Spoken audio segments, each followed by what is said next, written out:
ముజ్దలిఫా హరం పరిధిలో ఉందా?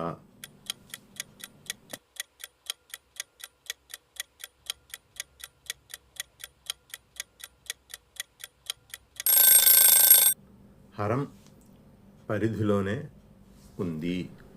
ఇస్లాం చరిత్రలో ముజ్దలిఫాకు ఉన్న ప్రాముఖ్యత ఏమిటి?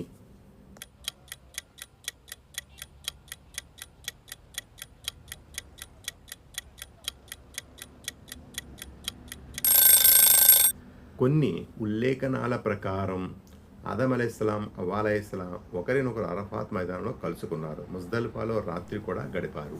ప్రవక్త సల్లల్లాహు అలైహి వసల్లం ఒంటె మీద అరఫాత్ నుండి ముజ్దలిఫా ప్రయాణించేటప్పుడు ఆయన సల్లల్లాహుతో పాటు ఎవరున్నారు?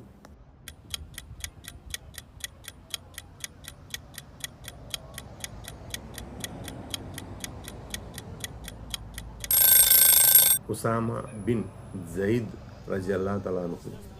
ప్రవక్త సల్లల్లాహు అలైహి వసల్లం జిల్హజ్ 10వ తేదీ రాత్రి ముజ్దలిఫాలో మగ్రిబ్, ఇషా నమాజులు ఏ సమయంలో చేశారు?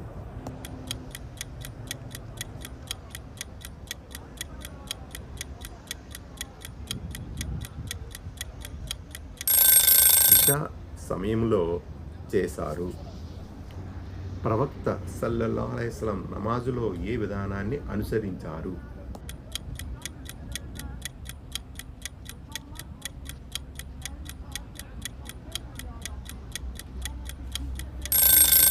ఖసర్ విధానాన్ని అనుసరించారు.